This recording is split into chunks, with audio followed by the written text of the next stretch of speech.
The ring was still warm when he found it, sitting at the bottom of a glass of water on the marble kitchen island, just resting there at 6:44 in the morning while he stood in his silk bathrobe trying to make sense of what his eyes were telling him. He called Han Du-hyun. The line connected on the first ring. That never happened. Boss, you need to come see this. Where is she? A silence stretched long enough to hollow a man out from the inside. She's gone, sir. Lee Sang-hoon, the most feared name in Seoul's underground, a man who controlled shipping lanes and district councils and the fear in every room he entered, stood in his own kitchen holding a glass and could not speak, because the security footage from 3:17 that morning showed his wife Tamara walking out of the penthouse with one suitcase, dark sunglasses, and not a single backward glance. No confrontation, no final speech, no last look at the life she'd built beside him. She had simply closed the file, and she was gone long before the sun touched the skyline. He had been cheating on her for 2 years. She had known about all of it, the perfume, the late nights, the careless lies. She had said nothing. She had smiled at his mother, managed his household, and quietly watched him make every mistake a man in power can make.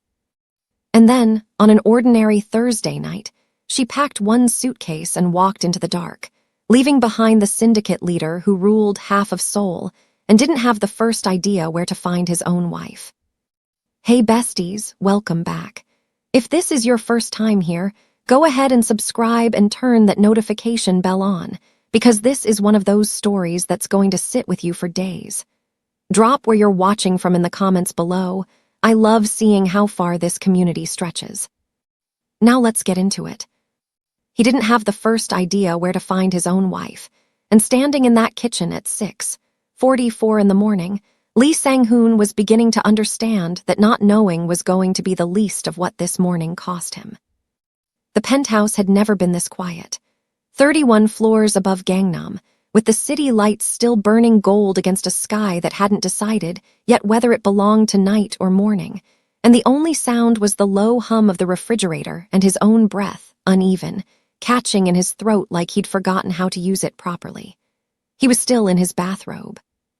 The silk felt wrong against his skin now, too soft, too indulgent for a man who just discovered his entire life had rearranged itself while he slept. His fingers found the glass on the marble island. He didn't remember reaching for it, didn't remember deciding to touch it, and there it was, resting against the bottom like something dropped and forgotten.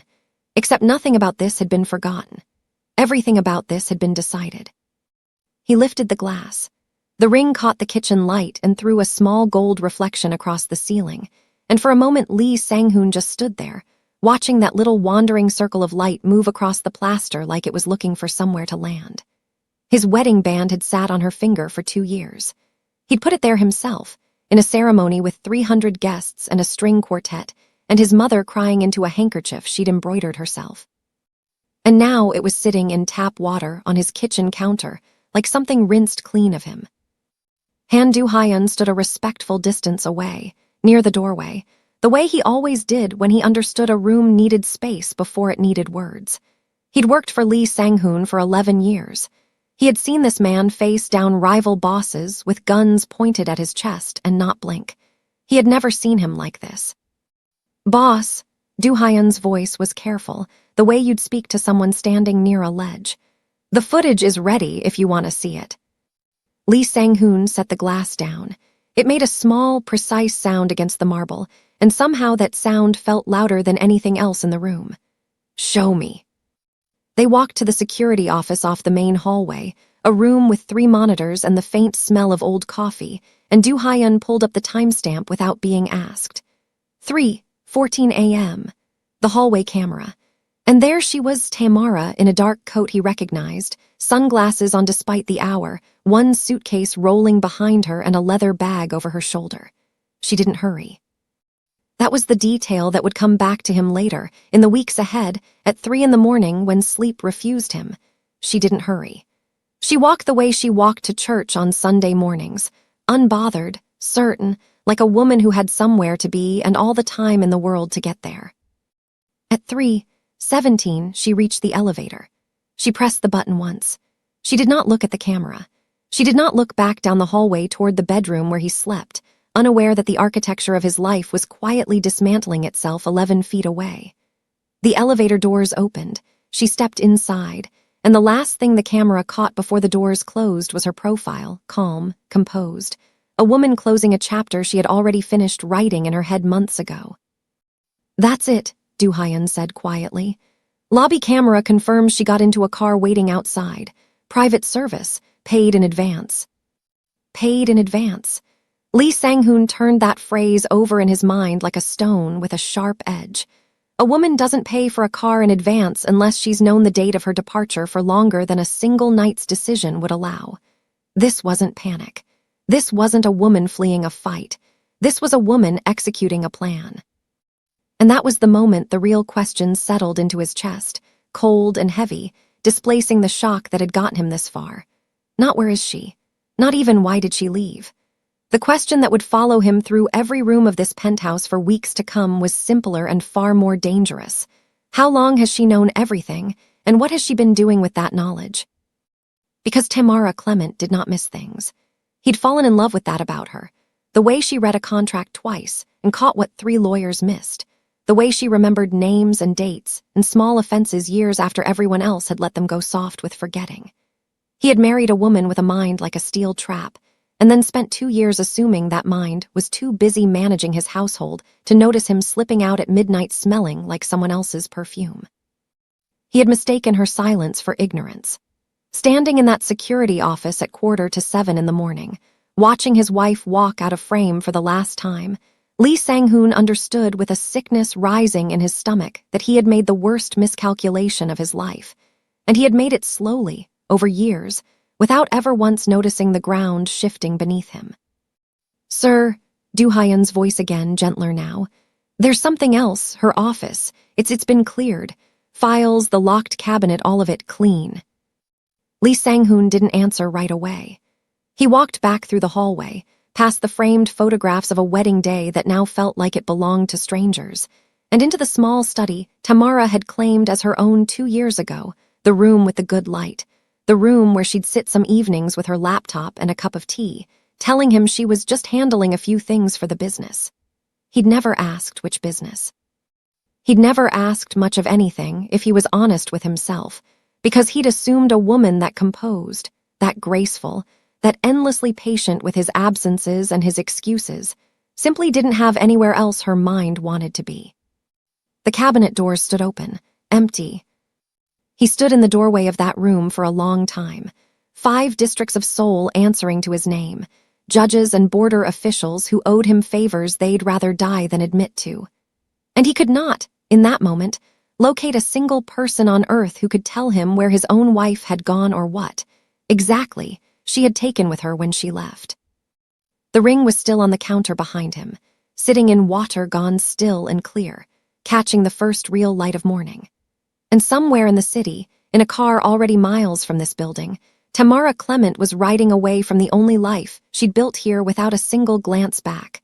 Not because she didn't feel the weight of what she was leaving, but because she had already grieved it privately on her own time, long before this morning ever came. He had thought her quiet meant she had nothing to say. He was about to learn exactly how much she'd been saying, in rooms and boardrooms and legal filings he'd never thought to ask about for 18 months. If you know a man who mistook a woman's silence for weakness, don't scroll past this one. Hit that subscribe button right now. Because he is about to find out exactly what she's been building behind that quiet.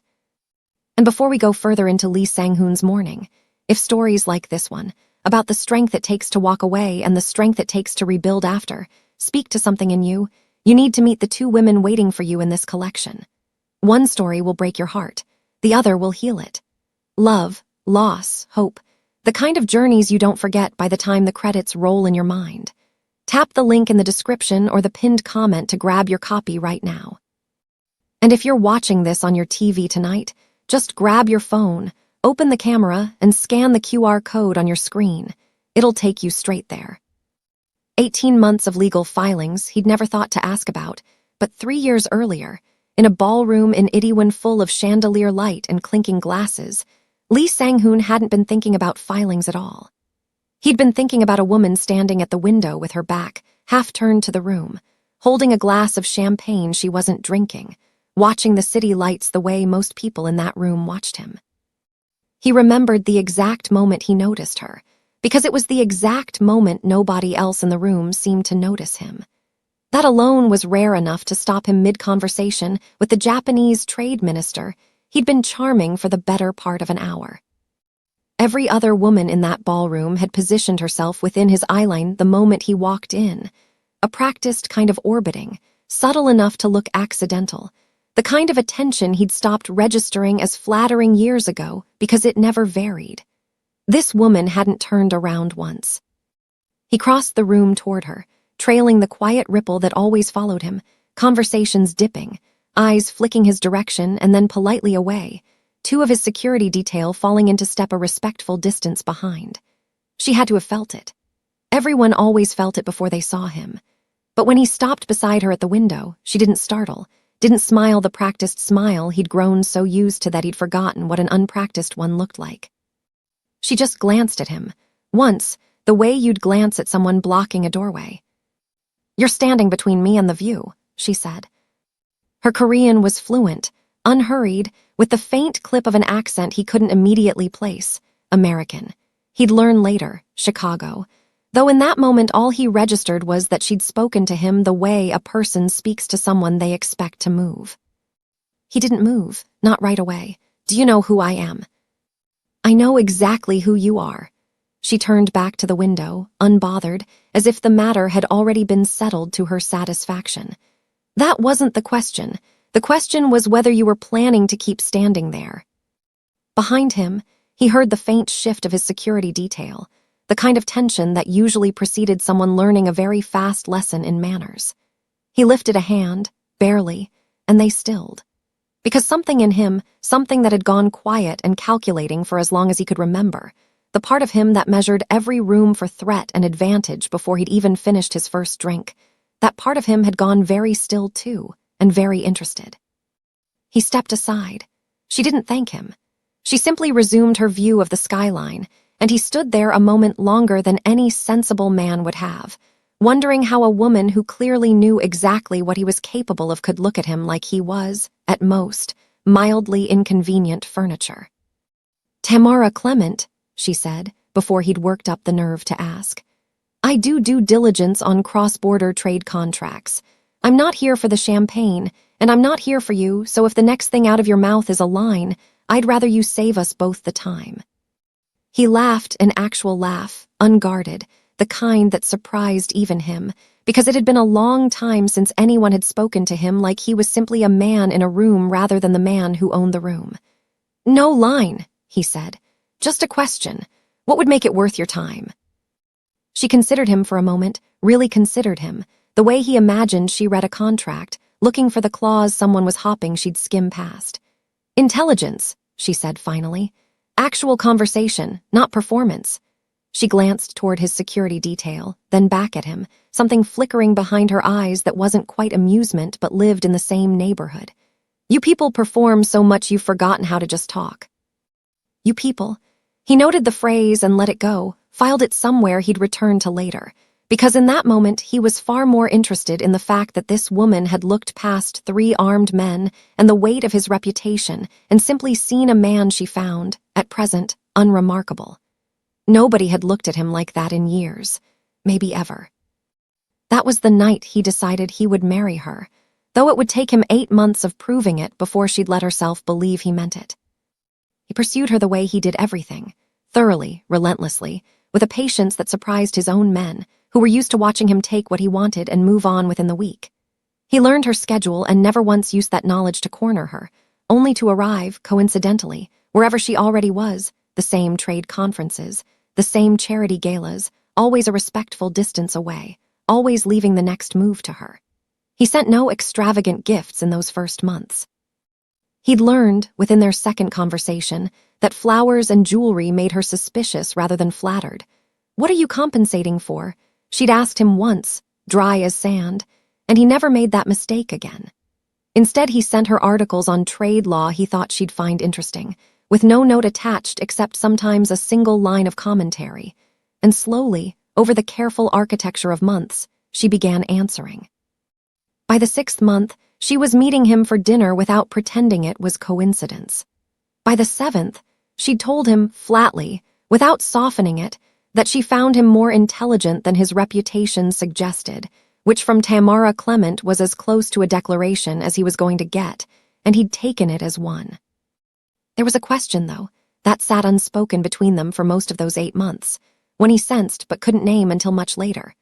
What exactly a woman raised by a corporate attorney and a federal judge, a woman who had built her own reputation on precision and independence, was doing letting herself fall for a man whose entire empire was built on things she'd spent her career learning to expose?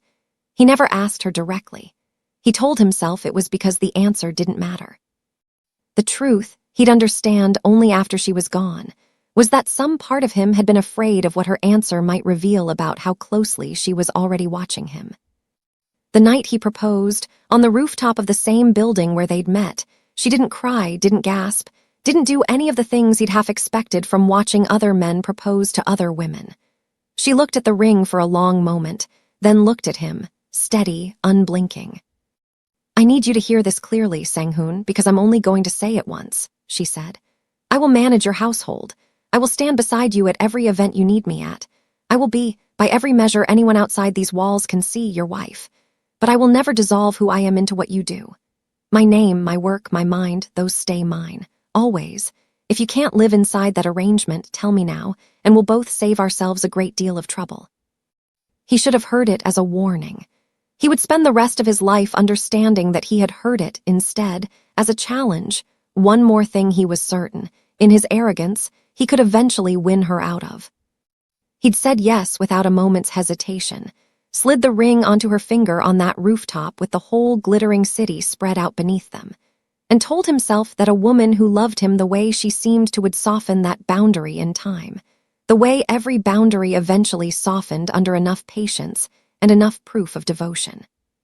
He had no idea, standing there with her hand in his and the city lights catching in her eyes, that he had just made a promise to a woman who never once, in 3 years, forgot a single word of what she'd told him, and that the boundary he assumed would soften with time was, in fact, the exact architecture she would one day use to walk away from him without losing a single thing that was hers. That architecture began the very first week of the marriage, though nobody watching them, not even Lee Sang-hoon himself, would have known to call it that. The penthouse in Gangnam had never run so smoothly. Tamara took to the household the way she took to everything else in her life, quietly, thoroughly, without asking permission or announcing her intentions. Within the first month, she'd learned the names of every member of staff, from the housekeeper to the driver to the 2 young men who tended the small garden terrace on the 31st floor, and she used them, every time, without fail. She restructured the household accounts within the first 6 weeks, not out of suspicion, but out of habit. A woman who'd spent her career finding inefficiencies in other people's systems wasn't about to leave her own home, running on sloppy bookkeeping. Lee Sang-hoon noticed none of this as anything but competence. He noticed only that his home had never felt more like a home, and his wife had never once asked him for anything he hadn't already offered first. His mother was the harder conquest, and the one that mattered most. Madame O had buried a husband and raised a son alone in a world that punished softness, and she had opinions about outsiders that she'd never bothered to soften for anyone's comfort. She'd met 2 of Sang-hoon's previous girlfriends over the years, women who'd arrived at family dinners in borrowed elegance, performing a version of grace they didn't actually possess, flinching at the traditional dishes they didn't recognize, and laughing too loudly at jokes they didn't understand. Madame O had dismissed them within the hour, every time, with a coldness her son had learned not to argue with. Tamara did not perform for her. At their first dinner together, when Madame O set a plate of sundi in front of her with an expression that was equal parts test and challenge, Tamara ate it without hesitation, without commentary, and then asked, genuinely, plainly, how it was made, because she'd never had it before and wanted to understand it rather than merely survive it. Madame O had stared at her for a long moment before answering, and something in that exchange shifted permanently. Over the following months, Tamara didn't try to win the old woman over. She simply showed up, consistently, the same steady version of herself in every room, quiet at the right moments, sharp at the right moments, never once currying favor she hadn't earned. By the 6th month, Madame O had stopped testing her and started confiding in her, the way she confided in no one else in her son's life. And Lee Sang-hoon would come home some evenings to find the two of them in the kitchen together, his mother teaching Tamara to fold mandu with the same patient hands she'd once used to teach him, and something in his chest would loosen at the sight of it, a warmth he mistook entirely for safety. "She's not like the others," his mother told him once, watching Tamara from across the room at a family gathering. "She doesn't need you to notice her. That's rare in a woman. Don't waste it." He'd nodded, half listening, already thinking about a shipment due into Busan that week, already carrying his wife's approval from his mother the way he carried every other asset in his life, as something secured, something that would simply continue being true because he'd willed it into place once and saw no reason it would require tending. That was the shape of that first year, if he'd been honest with himself. Prestige without effort. He liked walking into rooms with Tamara on his arm, watching men who ran companies twice the size of his legitimate holdings light up when she spoke, watching them realize, mid-conversation, that the sharpest mind in the room belonged to his wife and not to any of them. He liked the version of himself she made him look like, a man serious enough, respectable enough to have earned a woman like that. He gave her access to everything a wife in his position should have. Black cards with no limit, a driver on call at any hour. Her name added to accounts she never asked to be added to, because generosity, to him, had always been a language easier to speak than attention. What he never noticed, what would take him 2 more years and a morning alone with an empty glass to understand, was that she barely used any of it. The cards sat in her wallet, activated, untouched. She had her own money, her own accounts, a Chicago-based consultancy she'd built from nothing in her 20s and had quietly kept running from an office 2 floors below their penthouse, a business she described to him, whenever he asked, as a few ongoing contracts, nothing that needs your attention. He never pressed. Why would he? A man doesn't audit contentment. He assumed her calm was satisfaction, the settled quiet of a woman who had everything she wanted and no reason left to want anything more. It never occurred to him that a woman like Tamara Clement, raised by a federal judge who taught her that dependency was the first door through which control walked in, would maintain a completely separate financial identity for the same reason she kept her maiden name on every document that mattered. Not out of distrust exactly, not yet, but out of the same instinct that made her double-check a contract, even when the client seemed trustworthy. Because trustworthy people were, in her experience, the ones most capable of costing you everything, precisely because you'd stopped watching. There was a night, deep in that first year, when he came home late from a meeting that had run longer than expected, and found her still awake at the kitchen island, laptop open, a cup of tea gone cold beside her, reviewing something with the particular stillness she brought to work that actually mattered to her. He asked what she was working on. She told him a client matter, international shipping regulations, nothing interesting. He believed her, because he had no reason not to, and because some quiet, self-protective part of him preferred not to look too closely at the details of a business he'd never bothered to learn much about in the first place. He kissed the top of her head and went to bed, and she stayed up another hour after he'd gone, and neither of them spoke of it again.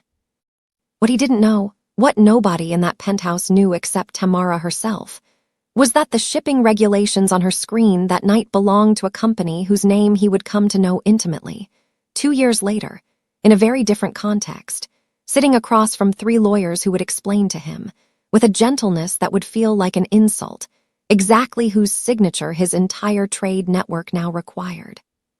But that was still far away. For now, there was only the smooth surface of a marriage that looked, from every angle a casual observer might use, entirely flawless. A wife who managed his household with grace. A mother who'd finally found a daughter worth trusting. A man who mistook the absence of complaint for the absence of awareness, and who slept every night beside a woman quietly and methodically learning everything about him that mattered, while he learned nothing at all about her that he hadn't already decided, comfortably, was enough. That comfortable enough lasted exactly 14 months, Until a Tuesday night in late autumn when Lee Sang-hoon walked through the front door carrying a scent that didn't belong to him. Tamara was in the kitchen when she heard the keypad chirp, standing at the stove with a kettle just beginning to whistle, an old habit from her mother's house. Chamomile before bed, no matter the hour, no matter what kind of day had come before it. She didn't turn around right away. She heard his footsteps first, the particular rhythm of them, and something in the rhythm was off by a fraction most people would never have caught. A half-second hesitation before he crossed the threshold into the kitchen. The kind of pause a man takes when he's deciding, in the last 3 feet of hallway, exactly how tired to sound. "Hey," he said, too easy, the practice kind of casual. "You're still up." "Tea," she said, and turned around. She saw it in under 2 seconds. That was the part she would carry with her for a long time afterward, not the betrayal itself, which she'd half suspected for weeks in the vague, unshaped way a woman suspects things before she has proof, but the sheer speed with which her mind assembled the evidence into a single, undeniable picture.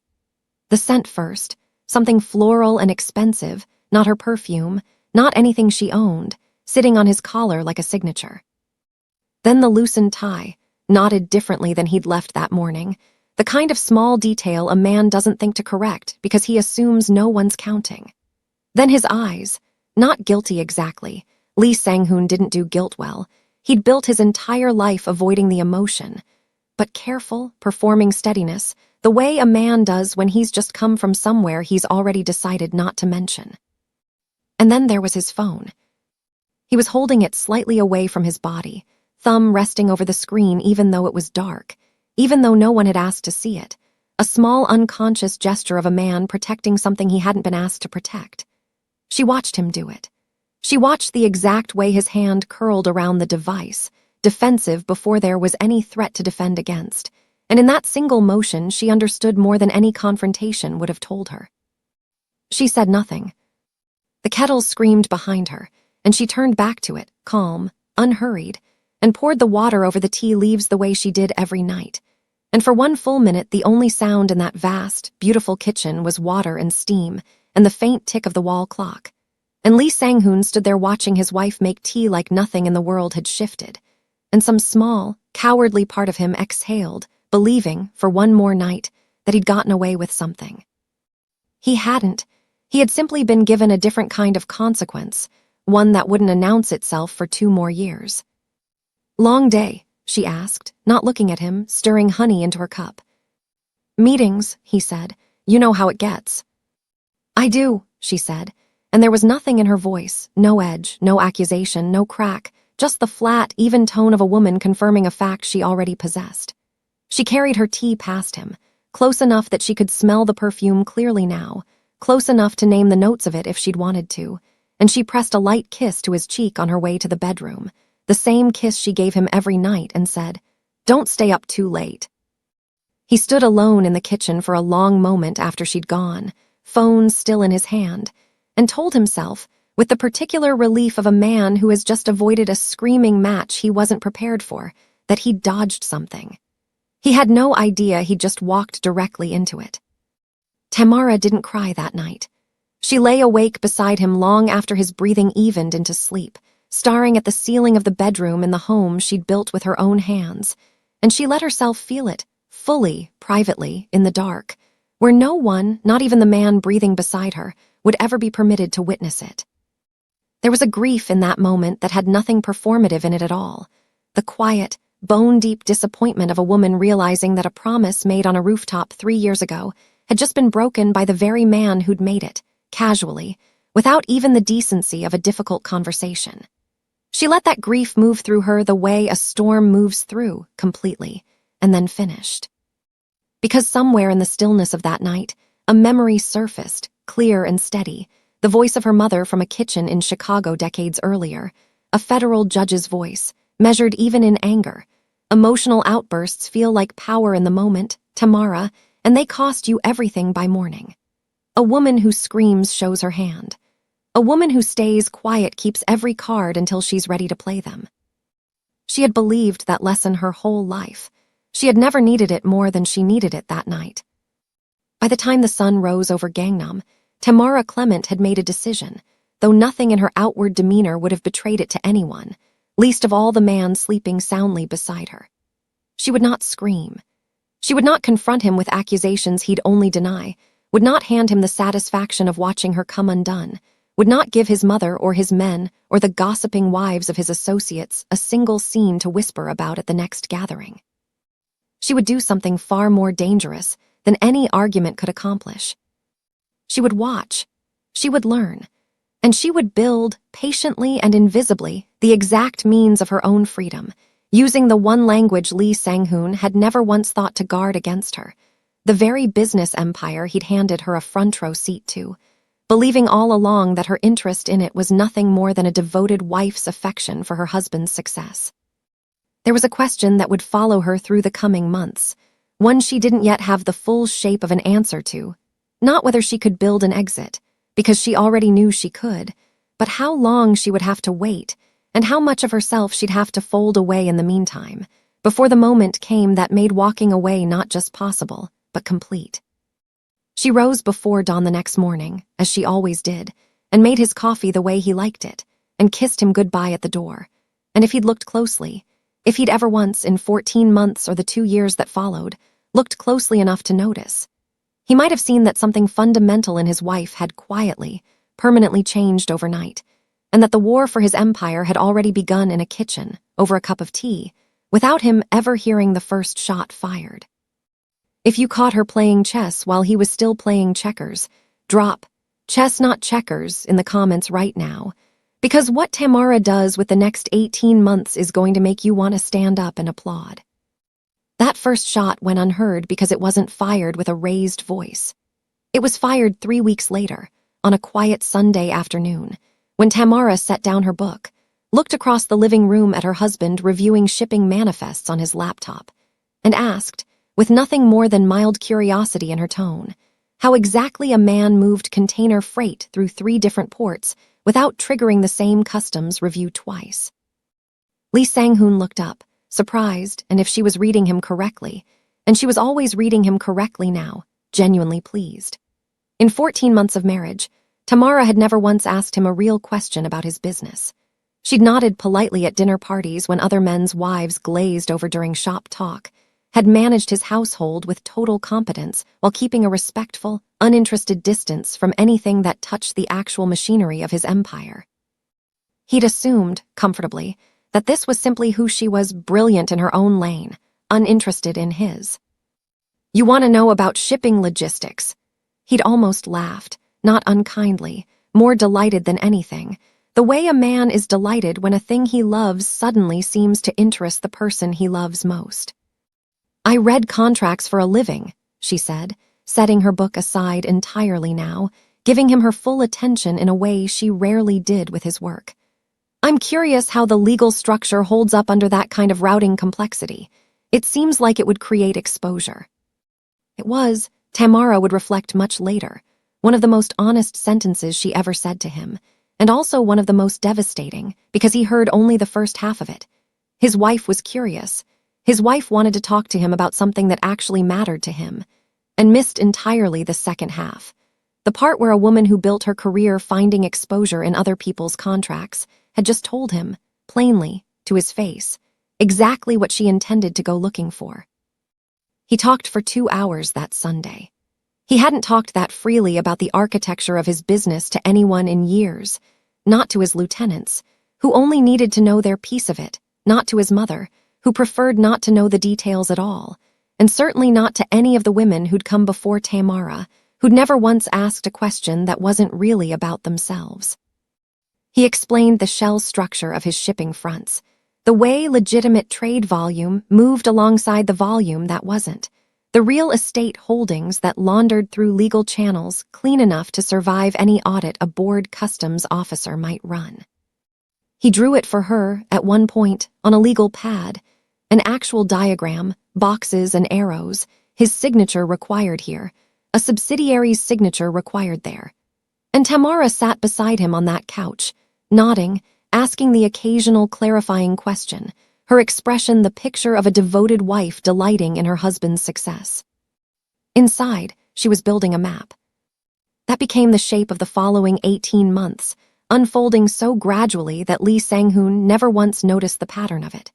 A question over breakfast about which entity technically held title to the Busan warehouses. A comment, offhand, at a dinner with his associates, about how interesting it was that his shipping subsidiary required dual signatures on international transfers. Wasn't that unusual for a company his size? He'd explained it happily, flattered by her engagement, never once wondering why a woman who'd shown no interest in his business for over a year had suddenly developed an appetite for its finer legal architecture. She asked about his mother's real estate holdings during a quiet Sunday drive, framed as concern for the family's long-term security. She asked about the trade licensing framework during a candlelit dinner, framed as intellectual curiosity between two sharp minds who enjoyed talking shop. Every question sounded, to him, like intimacy. Every question was, in fact, reconnaissance. What he never knew, what would have changed everything, had he known it in time, was that Tamara wasn't simply listening. She was documenting. Every evening after these conversations, once the penthouse had gone quiet and Lee Sang-hoon had fallen asleep beside her, believing himself more understood by his wife than he'd ever been by anyone, Tamara would sit in her study with the door closed and translate what she'd learned into careful, precise notes, structures, entity names, signature requirements, the exact administrative seams where his legitimate operations touched his illegitimate ones. And twice a month, on days she told him were reserved for her own consultancy clients, she met privately with a corporate attorney in a firm 2 districts away from anything connected to his world. A woman named Vivian Ose, who had built her career finding exactly the kind of structural loopholes Tamara now needed found. There was a particular question that occupied Tamara during those quiet nights, one that would take her the better part of a year to fully answer. Not simply how do I leave, because leaving, financially, was never in doubt. She had her own accounts, her own income, her own name never legally entangled with his. The harder question, the one she turned over for months in her study with Vivian's notes spread across her desk, was how she could leave in a way that didn't just free her, but that made pursuit itself impossible. How a woman with no interest in revenge could construct an exit so structurally sound that a man who controlled judges and border crossings would have no legal ground left to stand on if he tried to reach for her afterward. The answer, when it finally came together, was almost elegant in its restraint. Tamara's consultancy firm, small and independent and entirely her own, began quietly positioning itself as a supporting entity within 2 of Lee Sang-hoon's shipping subsidiaries. Nothing dramatic, nothing that would draw attention, simply a highly qualified compliance advisor brought on to streamline documentation at the recommendation of his own legal team, who were delighted to have someone of her caliber involved. Lee Sang-hoon himself signed the paperwork that brought her firm on board, proud, even, to have his wife's name formally attached to something he'd built, never once reading the fine print closely enough to notice that the arrangement gave her firm co-signatory authority on a small but critical category of transactions. The exact category, as it happened, that governed the legal transfer of his most valuable holdings. He thought he was honoring his wife by including her. He was, in fact, handing her the keys to the only door that mattered. By the 18th month of this quiet, patient work, Tamara Clement held something in her hands that no gun, no scandal, no confrontation could have given her. A legally binding, unimpeachable position inside the architecture of his empire, obtained without a single stolen document, without a single broken law, without a single raised voice. She hadn't taken anything from him. She had simply made herself necessary to the very structure he'd built to survive without her. And she was almost ready. There was only one piece left to fall into place, one final, careless act from a man who had never once, in 18 months, imagined that the woman managing his household was quietly holding his entire empire in the palm of her hand.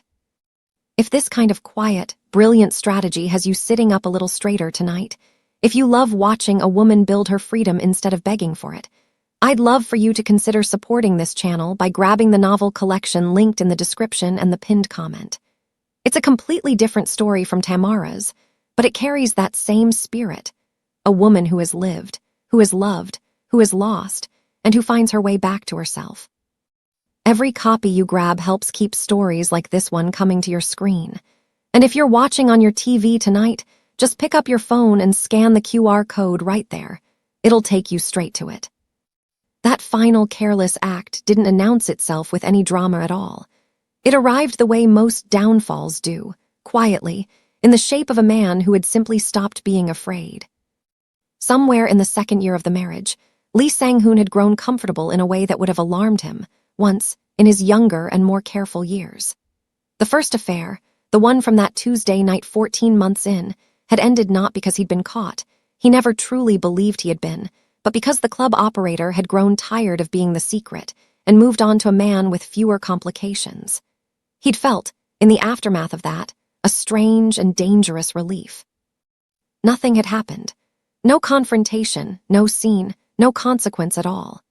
His wife had continued making his coffee every morning and managing his household with the same steady grace she'd always shown. And Lee Sang-hoon, a man who had built an empire on reading danger accurately in every other room of his life, made the fatal miscalculation of reading his own marriage as safe ground.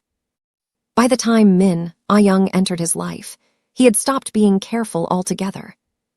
She managed one of the high-end event venues his organization used for private functions. A sharp, ambitious woman in her early 30s with an eye for opportunity, and none of the discretion of the woman who'd come before her. Where the club operator had understood her place, a secret, contained, temporary, Min Ah-young understood herself to be auditioning for something larger, and she made no effort to hide her ambition. Within weeks of the affair beginning, she was calling his personal cell during hours she knew Tamara might be home. Within a month, she'd begun finding reasons to be near his home office. A delivery she could have sent by courier, a contract she could have emailed, anything that put her inside the penthouse building's lobby, close enough to feel like she belonged there. Han Do-hyun noticed first, because noticing was his job, and because he'd learned, over 11 years, to read Lee Sang-hoon's carelessness the way other men read weather. He said nothing to his boss. That wasn't new. A security chief who reported every indiscretion would have been dismissed years ago for insubordination, and Do-hyun understood the boundaries of his role better than most. What was new, what sat differently in his chest as the weeks went on, was what he began noticing about Tamara. It started with small things. A car he didn't recognize, waiting outside a downtown office building twice a month, always the same days, always the same discreet distance from the entrance. Tamara emerging from those meetings composed and unhurried, the same way she moved through every room of her life, but carrying a leather folio she never brought home to the penthouse, one that seemed to travel instead to a storage unit across the city that Do-hyun, out of a professional habit he couldn't quite switch off, had once noted the address of without meaning to remember it. He didn't investigate. He didn't need to. Han Do-hyun had spent over a decade reading the subtle architecture of danger, and something in the calm, deliberate rhythm of Tamara's movements told him, with a certainty he couldn't have explained to anyone, that whatever she was building, it wasn't the kind of thing a loyal security chief interrupted.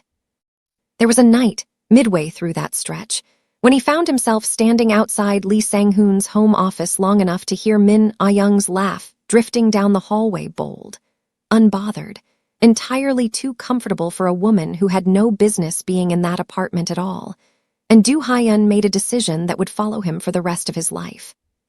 He turned and walked away without saying a word to anyone, not to his boss, not to Tamara, not even to himself in any form he'd have admitted aloud.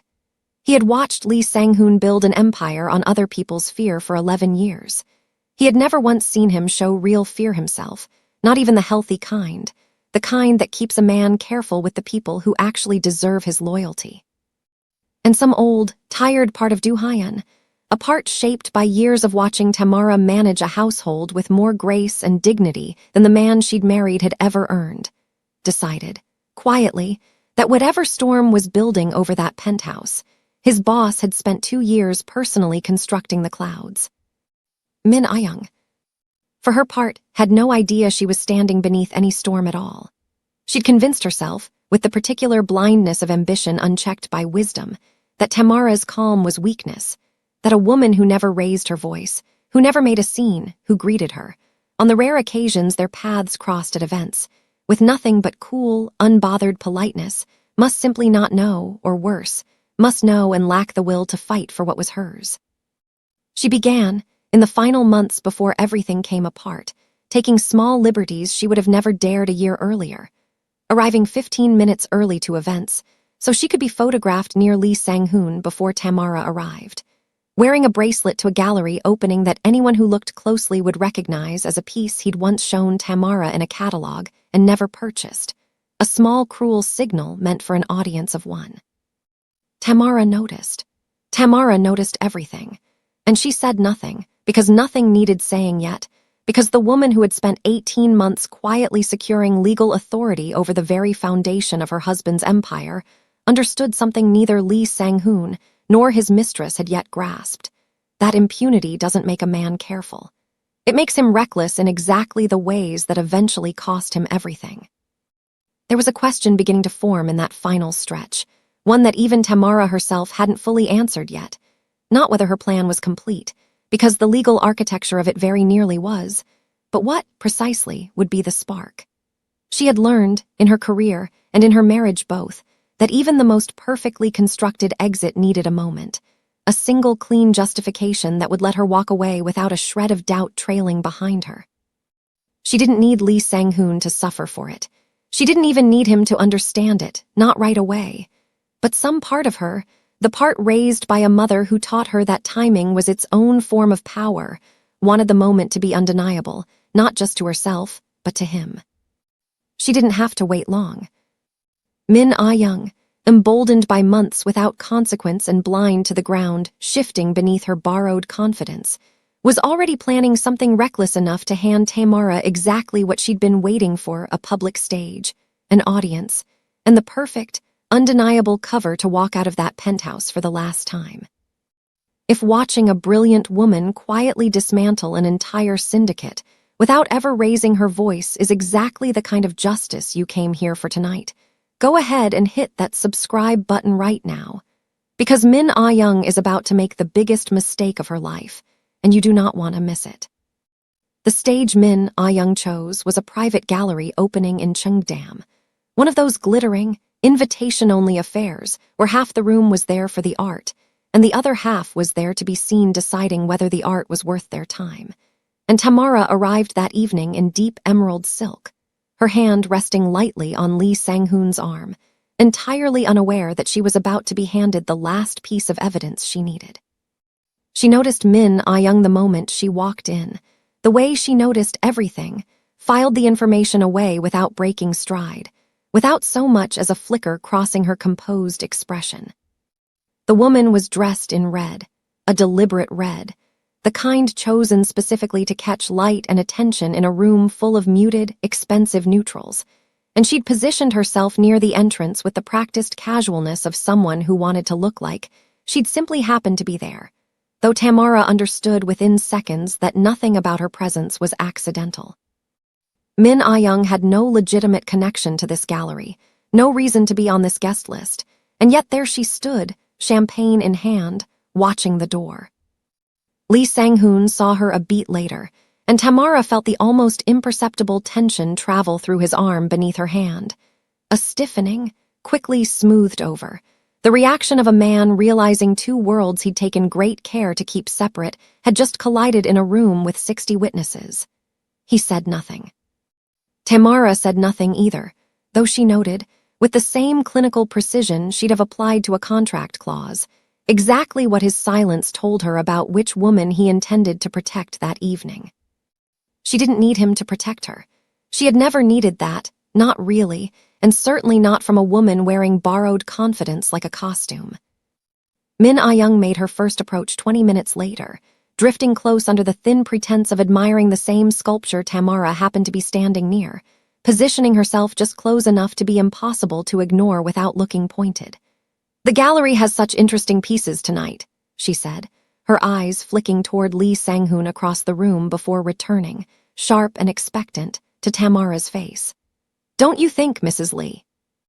Tamara turned toward her with an expression of perfectly pleasant, perfectly unbothered interest, the same expression she might have offered any stranger at any gallery in the world. "I do," she said warmly, "though I find myself more drawn to the ceramics room tonight. There's a Josianira moon jar on loan that's rather remarkable. Have you seen it?" It wasn't a rebuke. It wasn't even cold. It was, somehow, worse than either of those things could have been, because Tamara said it with the genuine, unhurried warmth of a woman who had simply decided this conversation held no weight whatsoever, and turned, without another glance, to find the gallery director standing nearby, greeting him by name and asking, with real and evident interest, about the provenance of the piece. Min Ah-young stood there a moment too long, red dress and all, watching the back of a woman who had just made her disappear from a conversation she'd worked hard to create. She tried again an hour later, bolder this time, drifting deliberately into the small circle where Tamara stood with two of the evening's more prominent guests, a museum curator and the wife of a shipping conglomerate executive, and inserting herself with a comment aimed, unmistakably, at drawing blood. "It must be exhausting," she said, smiling, her voice pitched just loud enough to carry, managing a household as demanding as the Lee household. "I imagine a woman needs a great deal of patience for a husband who travels so much." The curator's wife went very still, sensing the blade beneath the pleasantry. Tamara did not. She turned toward Min Ah-young with the same unbothered grace she'd have offered a waiter refilling her glass, and said, gently, almost kindly, "Patience is useful in most things worth doing well. I find it particularly useful in ceramics restoration. Have you ever tried it? It teaches you to appreciate how much time and steadiness a truly fine piece requires before it holds its shape properly." She let the smallest pause settle, warm and unhurried, before adding, "I find people who rush things rarely understand why the good ones last." She said it without a trace of malice, without raising her voice by even a fraction, and turned back to the curator to resume their conversation about the moon jar's glaze, leaving Min Ah-young standing in the small circle with her champagne going flat in her hand, and every eye in that immediate group quietly, knowingly, understanding exactly what had just happened without a single accusation ever being spoken aloud. There is a particular kind of humiliation that comes not from being attacked, but from realizing, in real time, in front of witnesses, that your attack has failed to land at all, that the woman you came to wound has already decided, long before you opened your mouth, that you were never significant enough to hurt her. Min Ah-young excused herself from the gala not long after, her composure cracking at the edges in a way that several guests would quietly discuss for weeks afterward, and Lee Sang-hoon spent the remainder of the evening unusually quiet, unusually attentive to his wife in a way that felt, to anyone watching closely, like a man beginning to sense a ground shift he couldn't yet name. There was a question sitting unanswered in that gallery that night, one Tamara herself hadn't fully resolved even as she smiled her way through the rest of the evening. Not whether she'd handled Min Ah-young correctly, because she had, without doubt, but what exactly Lee Sang-hoon would do in the days that followed, now that his careful separation of worlds had collapsed in front of people whose opinions actually mattered to his business. Would he finally end things with Min Ah-young out of embarrassment, or would his pride push him to defend her, to prove to himself that no woman, wife, or mistress controlled the terms of his life? Tamara didn't know yet which version of him would show up in the coming days, and for the first time in 18 months of careful planning, that uncertainty sat with her, quiet and unresolved, all the way home. That night, once the penthouse had gone dark and Lee Sang-hoon's breathing had settled into sleep beside her, Tamara sat alone at her vanity for a long moment, still in her emerald silk, and studied her own reflection in the soft lamplight. There was no triumph on her face, no cruelty, nothing that resembled the satisfaction of a woman who just won a small battle in a public room. What looked back at her instead was something quieter and far more complete, the calm, settled expression of someone who had just watched the final piece of a long, patient puzzle click gently into place. She leaned forward slightly, studying her own eyes in the mirror, and said, so softly the word barely disturbed the silence of the room, almost.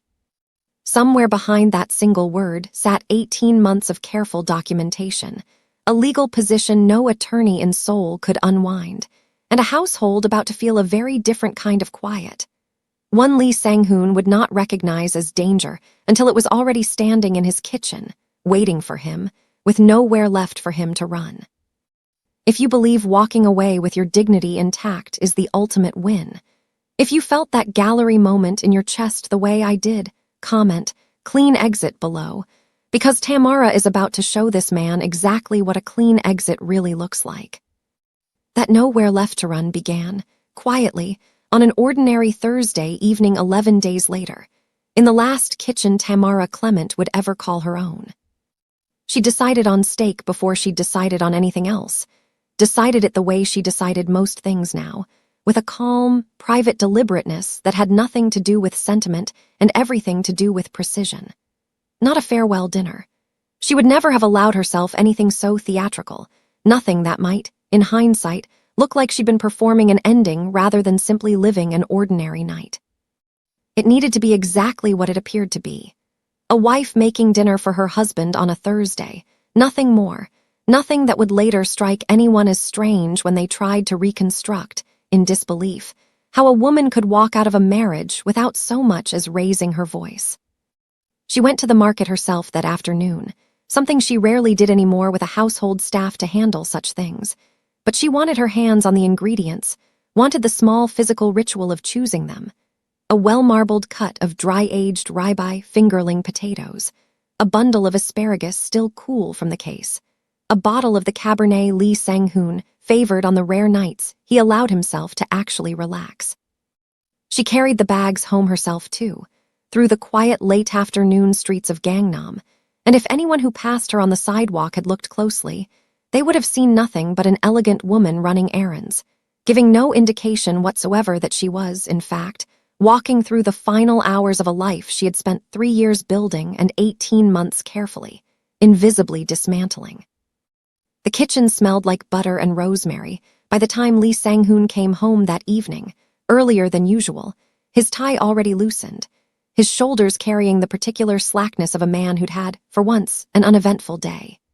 He paused in the doorway when he saw her at the stove, searing the steaks in the cast iron pan she preferred, humming faintly to herself, the kind of low, unconscious hum that belonged to a woman entirely at ease in her own home. "You didn't have to do this," he said, though his voice carried the particular warmth of a man who was glad she had. "I wanted to." She glanced over her shoulder at him and smiled, the same smile she'd given him 1,000 evenings before this one, unremarkable, genuine in its own careful way, because it was true she did want to.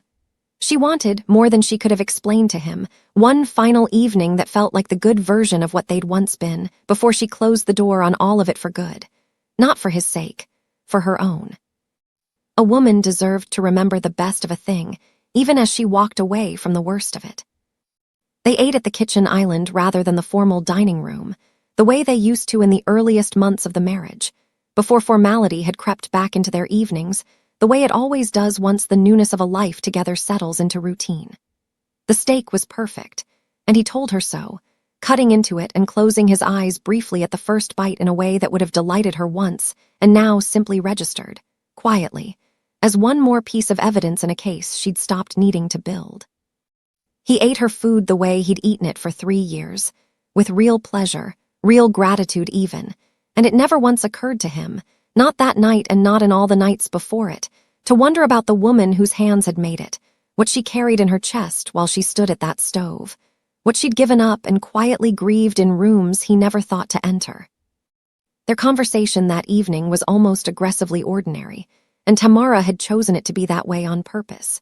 He mentioned the leak in the guest bathroom that the building's maintenance team still hadn't properly fixed, and she said she'd follow up with the property manager herself, which was, in its own quiet way, the last small lie she'd ever tell him, because she had no intention of following up with anyone about a bathroom in a penthouse she would never see again after tonight.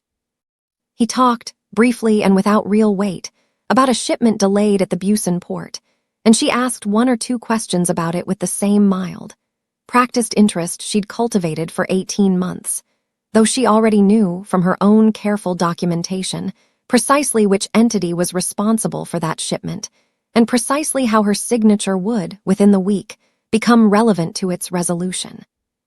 He talked about his mother, who'd been asking when they might visit for the autumn holidays, and something in Tamara's chest tightened at that, briefly, painfully, because Madame O was perhaps the only person inside this marriage she would carry any real guilt about leaving behind without an explanation.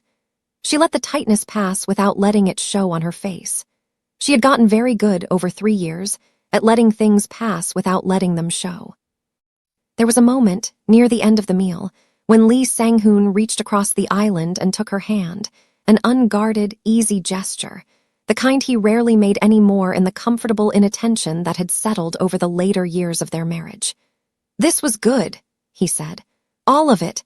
I don't tell you enough how good you are at making a home feel like a home." Tamara looked at their joined hands for a moment, at the ring still sitting on her finger, catching the low kitchen light, and something moved through her chest that she allowed herself to feel fully, privately, without letting a trace of it reach her face. Not regret, exactly, because she had made peace with this decision many months ago and regret had no real home left in her. It was closer to a kind of grief for the man he might have been, if he'd ever once extended toward her the same careful attention she'd spent 3 years extending toward him. A grief for the marriage that could have existed, in some other version of this life, if he had simply been the man she'd believed, on a rooftop 3 years ago, that she was marrying. "Thank you," she said, and meant it, and squeezed his hand once before releasing it to clear their plates. She washed the dishes herself that night, sending the housekeeper home early under the pretense of wanting a quiet evening, and Lee Sang-hoon retreated to his study for an hour of calls she knew, from 18 months of careful listening, would run long enough for her to finish her own preparations undisturbed. By the time he emerged, showered and settled into bed with the particular contentment of a man who believed his life to be entirely stable, Tamara had already moved her single suitcase, packed slowly, in stolen minutes, over the preceding week, nothing that would have looked unusual to a household staff accustomed to her frequent overnight consultancy trips, into the small guest closet nearest the front door, ready and waiting. She lay beside him that night longer than she needed to, listening to his breathing slow and deepen into the heavy rhythm of real sleep. And in that stillness, in the dark, a single unanswered question moved through her mind, one she hadn't allowed herself to sit with fully until this exact moment. Whether the woman who walked out of this penthouse in a few hours would still, somewhere underneath the composure and the careful planning, feel like the same woman who'd once believed, standing on a rooftop with a ring sliding onto her finger, that she was building a life rather than constructing an exit from one. She didn't have an answer yet. She wasn't certain she would ever have one, not fully, not in a way that resolved as neatly as the legal architecture she'd spent 18 months perfecting. Some losses, she understood, simply had to be carried rather than solved. At 2:50 a.m. she rose. She moved through the penthouse in the dark with the quiet, practiced efficiency of a woman who had rehearsed this in her mind more times than she could count, though nothing about her movements that night felt rehearsed.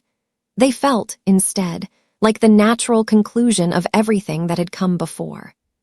She dressed in the dark bedroom without waking him, the dark coat, the flat shoes she could walk any distance in, and carried her shoes in her hand until she reached the hallway, where she paused only once at the bedroom door, and looked back at him for a long moment, not with longing, not with doubt, but with something more like a final, private accounting, a woman closing a ledger she had balanced with great care.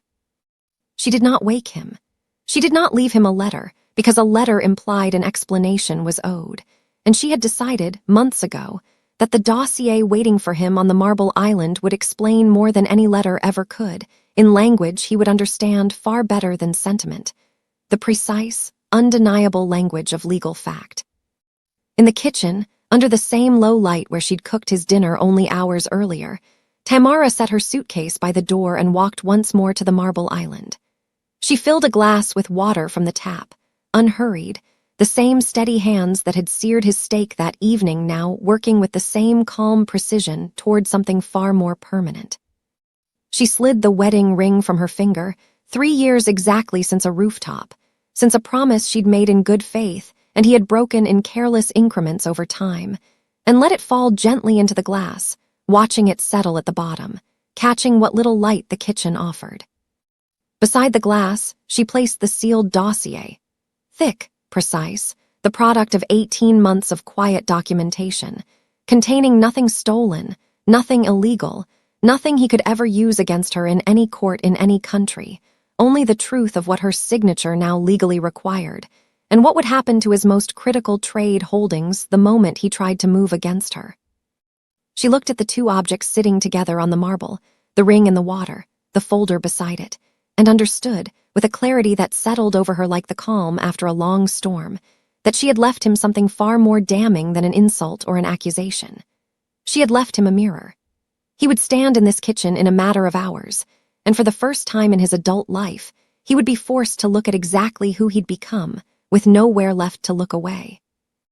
At 3:17 a.m., Tamara Clement picked up her single suitcase, pulled the front door of the penthouse closed behind her with a soft, final click, and walked into the elevator without a single backward glance.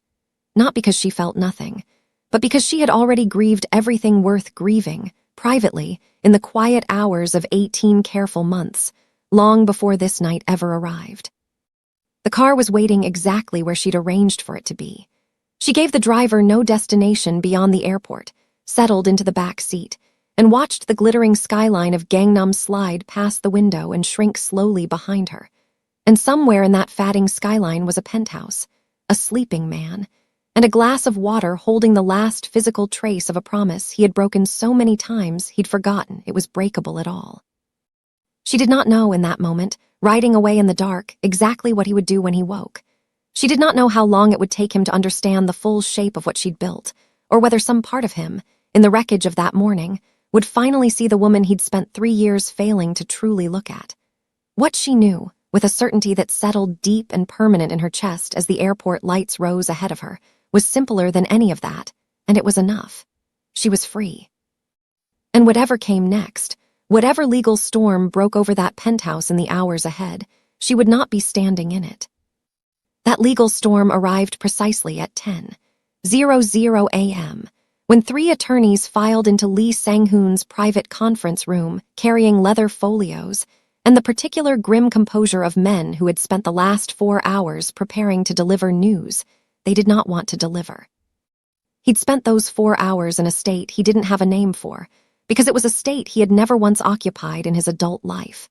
He had made calls to his private investigators first, demanding a location on Tamara within the hour, and then, when that hour passed with nothing, demanding it again with a sharper edge in his voice that his men had learned, over years, to respect and fear in equal measure.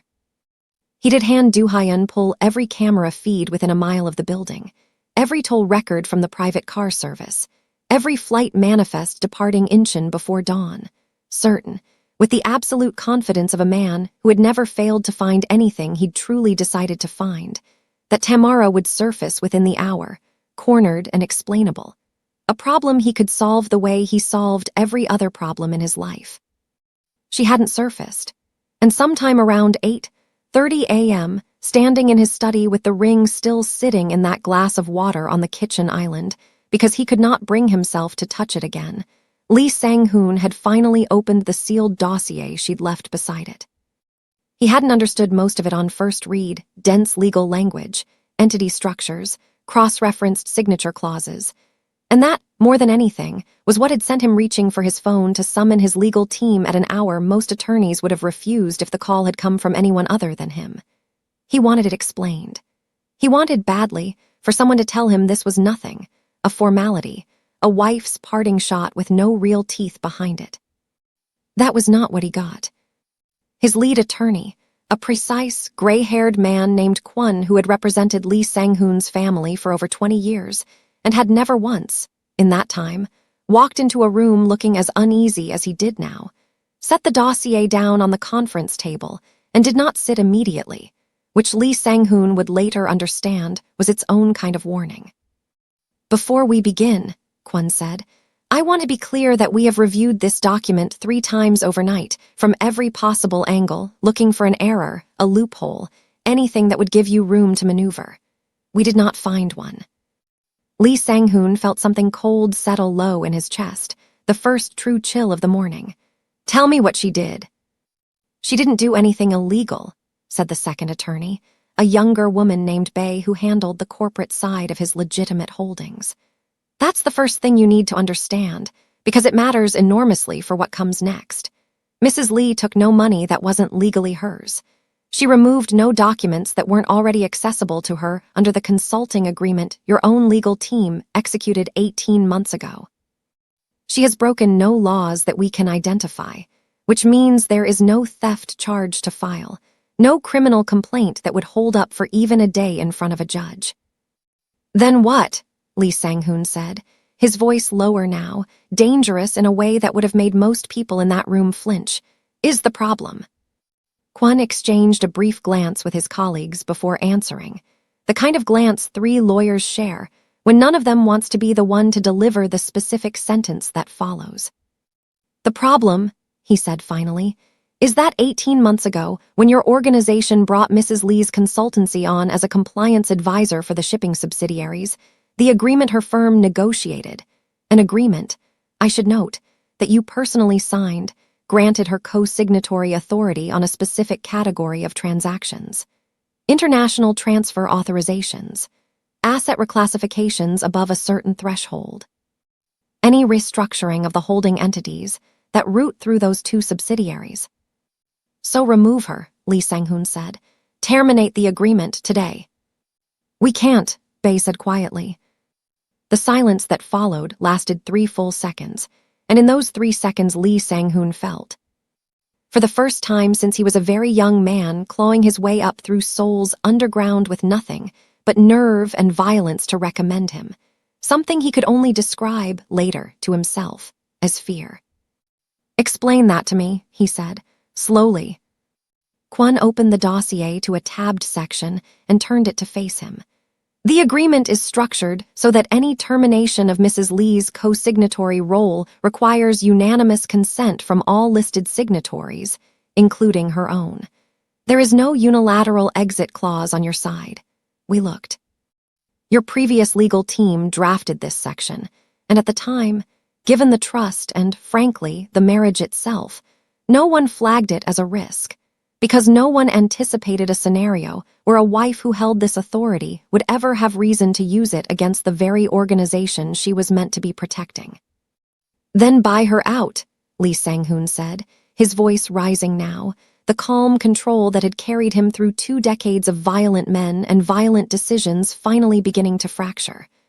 Offer her whatever she wants, money, property, I don't care what the number is. She hasn't asked for anything, said the third attorney, a compliance specialist named Yoon who had barely spoken until now. That's the part you need to understand, sir, because it changes the entire calculation. She's not holding this authority hostage for a payout. As far as we can tell from the structure of the dossier, she has no intention of ever exercising it maliciously. She simply retained it. Which means every transaction that requires her signature, every shipment reclassification, every transfer through those 2 subsidiaries, which, as you know, currently represent the majority of your legitimate front operations, is now legally frozen the moment you attempt to move against her in any adversarial way. Threaten her, sue her, send anyone near her, and the agreement's protective clauses trigger automatically. She built in the consequence before she ever needed to use it. Lee Sang-hoon sat down slowly, the chair beneath him suddenly feeling like the only stable thing left in a room that had, in the span of 10 minutes, quietly rearranged the entire architecture of his life. She has never touched a single one that wasn't hers, Kwon said, and there was something almost like admiration buried beneath the careful professionalism of his tone, the reluctant respect of a man who had spent his career finding other people's mistakes and had just spent the night failing to find one in hers. She has leaked nothing to any authority, foreign or domestic. She has broken no law we can identify in any jurisdiction. What she has done, sir, as far as we can determine, is simply ensure that the empire you built cannot function without her consent, and she achieved that using nothing but the exact legal frameworks you handed her yourself. There was a question sitting in the middle of that conference room that none of the three attorneys dared to voice aloud, though Lee Sang-hoon could feel it pressing against every silence between their sentences. How a woman who had spent 3 years managing his household with quiet, uncomplaining grace had, the entire time, been building something this precise, this total, without a single one of them, without a single person in his organization, ever noticing the walls going up around him. "How long," he said finally, his voice barely above a whisper, "has this authority existed?" 18 months, Bae said gently, "since the original agreement." 18 months. Lee Sang-hoon sat with that number, turning it over, and something in his memory shifted into terrible focus. A Sunday afternoon on the couch, a legal pad, boxes and arrows he'd drawn himself, delighted that his wife had finally taken an interest in his work. A dinner conversation about dual signature requirements he'd explained to her, proud, flattered, never once wondering why she'd asked. 100 small moments across a year and a half that he had experienced, at the time, as intimacy, as his wife finally choosing to know him, and understood now, sitting in this conference room with 3 lawyers watching him absorb the full weight of it, had been nothing of the kind. Every question had been reconnaissance. Every warm evening had been research. He had spent 18 months handing a woman he'd underestimated the exact blueprint of his own downfall, believing the entire time that he was the one in control of the room. "She was never furniture," he said quietly, to no one in particular, the realization arriving with the force of something physical. "She was the architect." None of the 3 attorneys answered him, because there was nothing left to say that would soften what he'd already understood on his own. Lee Sang-hoon, the most feared name in Seoul's underground, a man who had spent 2 decades ensuring that no one, not rivals, not police, not judges, not a single soul in this city, could threaten the empire he'd built with his own hands, had just discovered that the one person who could dismantle it entirely, without violence, without scandal, without a single broken law, had been sleeping beside him every night for 3 years. And he had never once thought to look at her closely enough to see it coming. He sat alone in that conference room long after the attorneys had gathered their files, and filed out with careful, unspoken discretion, staring at the closed dossier on the table, and somewhere beneath the rage building slow and heavy in his chest, a quieter, more devastating thought was taking root, one he would carry for the rest of his life, long after the legal architecture of this morning had been negotiated and settled and absorbed into the permanent record of his ruined pride. That the woman who had just handed him total, undeniable checkmate had never once needed to raise her voice to do it, because she had understood.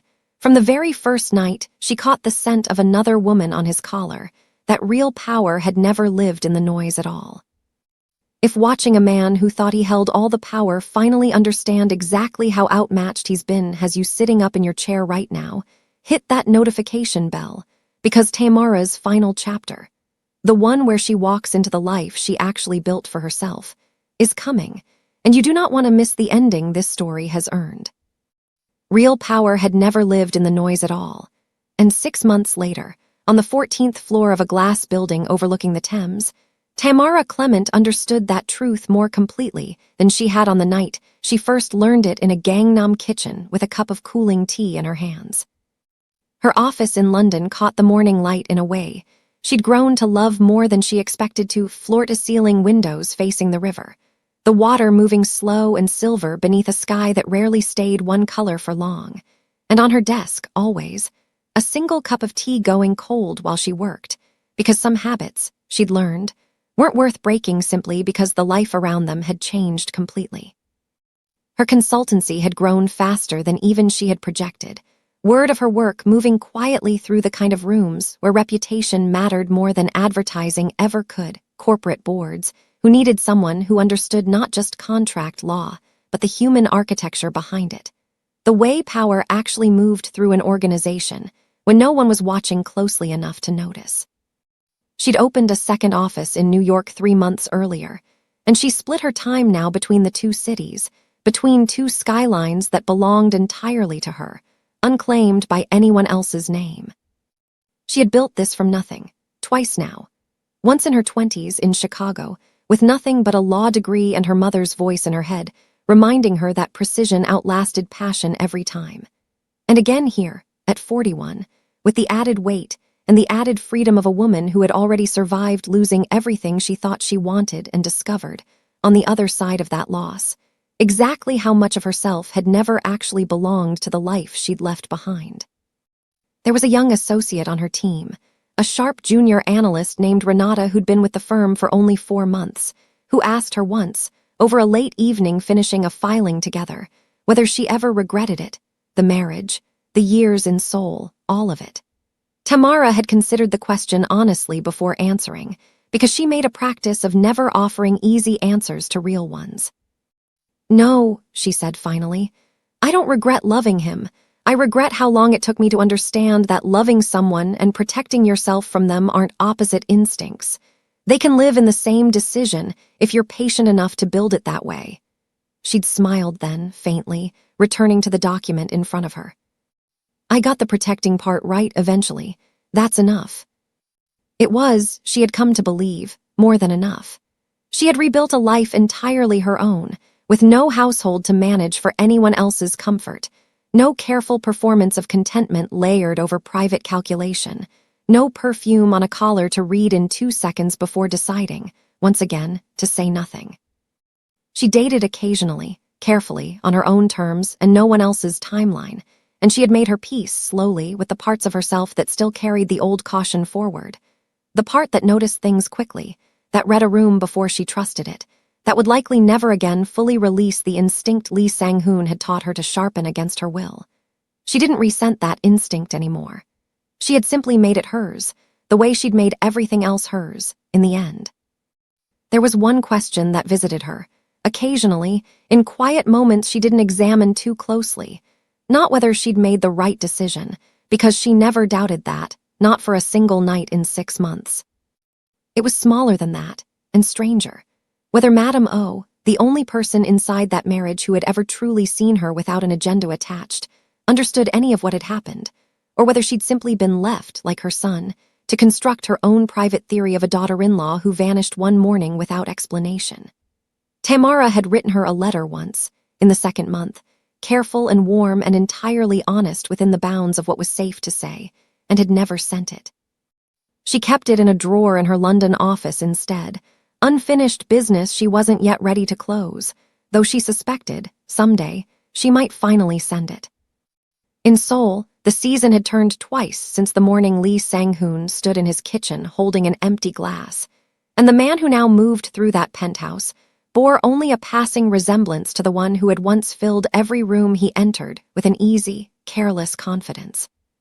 The legal fallout from that morning audit had taken 4 months to fully resolve, 4 months of negotiations conducted through lawyers who spoke to each other, and never once to the 2 people whose lives they were dismantling.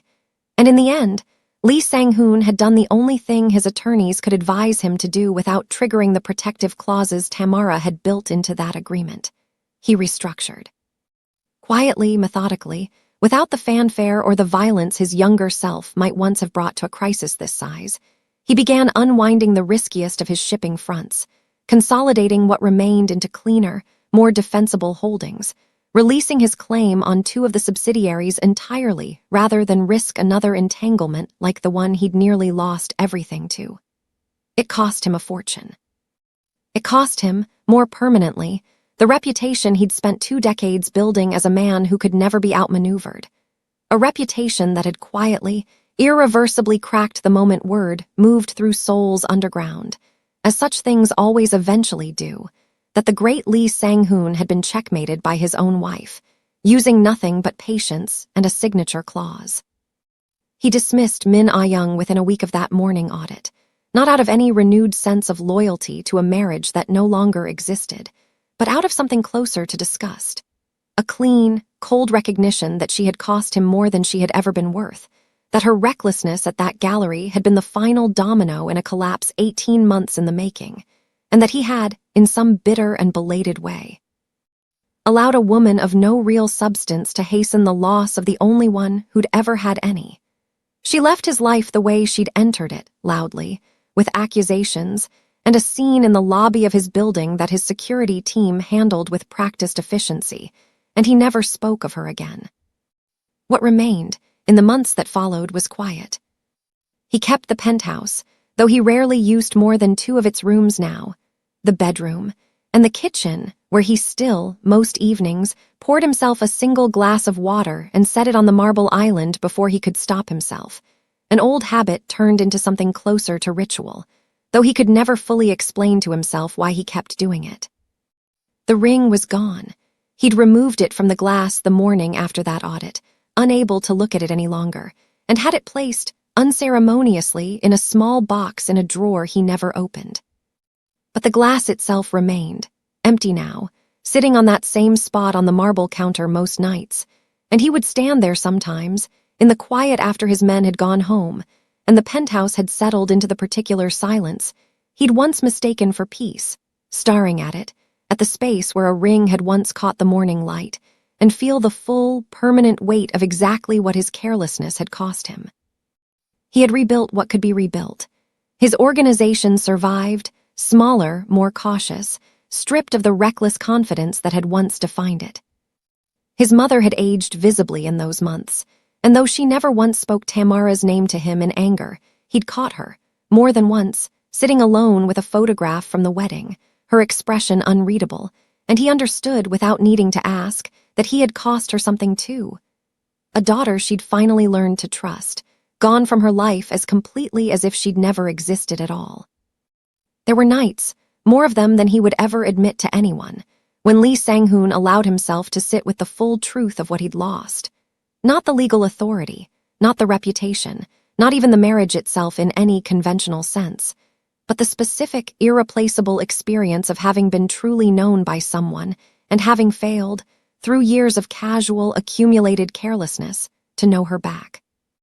He had spent 3 years believing himself the center of a story that included a brilliant woman as a supporting character, a piece of the prestige he'd assembled around his own ambitions, and it had taken losing everything to understand, finally, that he had never once been the architect of that marriage at all. He had simply been living inside a structure she'd built, believing it was his, until the day she quietly, permanently, walked out of it and took the blueprint with her. He never tried to find her. His lawyers had made the cost of that abundantly clear, but even beyond the legal consequence, some smaller, more honest part of him understood that finding her would accomplish nothing, that a woman who left the way Tamara had left, with such total, deliberate finality, had not left a door open anywhere.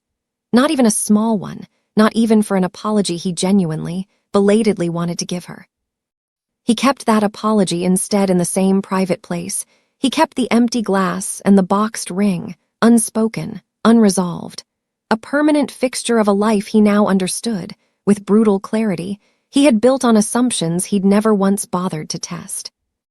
In London, on a quiet Sunday evening some months later, Tamara stood at the window of her flat overlooking the river, a cup of tea warming her hands, watching the city lights begin their slow evening bloom across the water, and allowed herself, for just a few minutes, to simply exist without calculation, without vigilance, without the particular quiet exhaustion of a woman who had spent years reading every room for danger before she permitted herself to relax in it. This was hers. All of it, the flat, the firm, the 2 skylines she now called home, the whole unclaimed shape of a future she had built with her own hands, using nothing but patience and precision, and the quiet, unbreakable conviction her mother had planted in her decades ago in a kitchen in Chicago. She had not needed to destroy him to win. She understood that now with total clarity, standing in the soft evening light of a life entirely her own. She had simply needed to become, once again, fully and completely herself, somewhere he could no longer reach. And in doing so, she had left him with something far more permanent than any revenge could have delivered.